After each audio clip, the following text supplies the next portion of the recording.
friend, Roger Christofferson here again with another first listen review, and I'm very excited today to babble about the brand new, yet very old, Trapeze album. And what I mean by that is it's called The Lost Tapes Volume 2.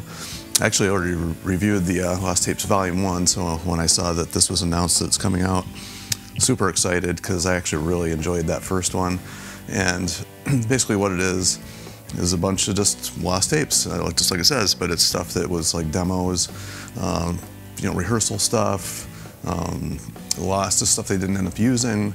Basically, it was kind of put together after, Mel Galley passed away back in 2008, and his son, excuse me, Marcus Galley and his manager from, Tom Galley's manager, which was his brother, Tony Perry, they all got together, and this is how they came up with this stuff apparently. And man, I was very eager to get into this, but not disappointed at all. It was exactly what I was hoping for. The only thing I will say is if you're going into this thinking it's going to be like really pristine, top-notch recordings, some of it's pretty rough. In fact, a lot of it's pretty rough as far as the recording of it goes.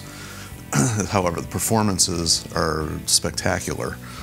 There's nothing you have to worry about as far as the performance goes. If you're here, big fan of any of these people involved, Glenn Hughes is what really got me into trapeze. I've been a Glenn Hughes fan for as long as I can remember. I actually discovered Glenn from the Phenomena album, the very first one, which Mel, put together. And, Glenn sang on all of that. And from that point on, I can't remember how I discovered that. I think I saw the album cover and I just thought it was cool. It sounded spooky or something. I don't know. It was way back. I was really young when I got that, and kind of fell in love with the music and Glenn, and discovered everything that Mel had done, been involved with Whitesnake, and everything he's done since then. More Phenomena albums, and just continuously working with all these guys. So I thought it was pretty cool. But Trapeze is kind of like where it all started. That was his band. He kept it going, like the main guy for years. And this stuff is kind of taken from all over the place. My liner notes on this are actually horrible, so I don't know exactly where everything came from. And in fact, what they sent me doesn't even cover who sang on everything. So I don't know. I can kind of tell when it's Glenn, but I'm not sure. There's a couple other people on here that one other vocalist, I can't identify who it is, and my liner notes don't say who it is. So if anybody out there knows, I kind of got an early version of this, and sometimes that happens. But anyway,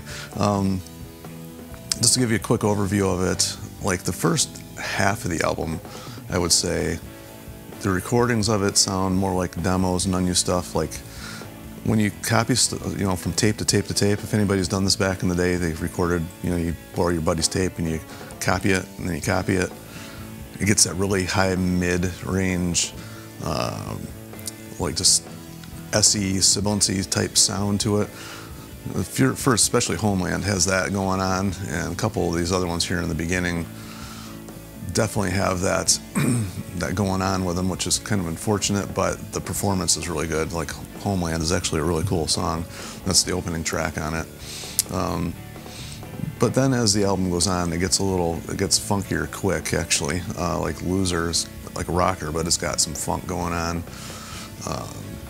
I forgot to mention, this also includes the very last song that Mel ever recorded, Live Fast, Die Laughing, which is an awesome song. Man, if they had done another album that had music like this on it, it's more straightforward rock. Personally, I think it was Glenn that brought a lot of the funk to the earlier stuff. But that song in particular was actually really good. Of course, that was one that was recorded much better. Like there's a few on here that actually sound really good, but overall they're a little, they're demos, they're tapes of tapes, so that's what's gonna happen. I think overall this sounds good, and then the very little bit of, like, I don't want to make it sound like it's really bad recording. The little bit of hiss and noise you hear isn't really that distracting, but just don't expect it to be like pristine. So some people made that comment on the last one that it's not that. But there's like an early version of Coast to Coast on here, which, man, when Glenn started singing that, the first thing that popped in my head was, he sounds so young. But the funny thing is, I was listening to the Moonstone Project right before this album, which has Glenn singing on it, and he still sounds amazing. He's still killing all those like super high notes. It's hard to go over, there's 14 songs on here, so I don't want to go over every single one, you know, track by track, but some of the highlights, like Way Back to the Bone, how funky that is, and I don't know, they're all good. I mean, that one really stuck out to me. Turn It On is actually really kind of a funky, cool thing going on there. And just hearing in that one, just some of the bass stuff that was going on that never, I mean, I've always known Glenn's a bass player, but, and he's got the cool funk. We had some cool runs going on in there too, which you don't hear him doing a whole lot of, at least I've never really picked up on it that much. But yeah, it was cool hearing that. As far as anything else goes, I know Fighting was a cool rocker. Must Be in Love gives kind of a progressive AOR type feel to it, I guess. I don't know how else to explain that one. Or actually, excuse me, that was Welcome to the Real World. Must Be in Love was actually kind of, it's a country rock type feel to it actually, but those ones are actually two ones that kind of stuck out. I'm reading my notes here, I'm reading them backwards. But yeah, the funkiness that came towards the end of the album. There's a lot of funk towards the last couple songs there. This was just fun to listen to. It's kind of like all over the place, quite honestly. They didn't stick to any particular time frame, I don't think. It sounds like they're just kind of bouncing all over the place as far as the running order of this.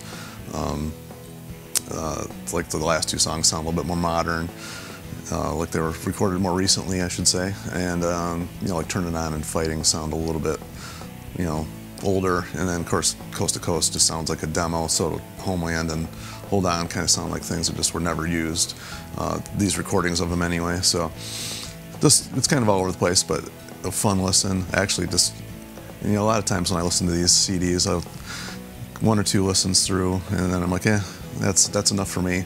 But this one, I just kept it playing, just kept going. I probably played this thing through like 4 times in a row. So really cool, really liked it. Glenn sounds great, Mel sounds great. The songs are very good.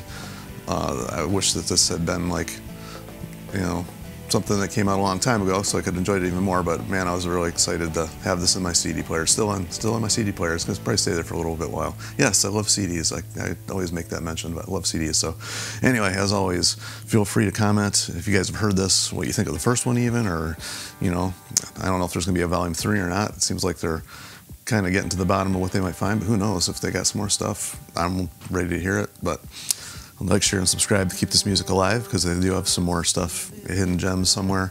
I'm ready. So until then, we will see you.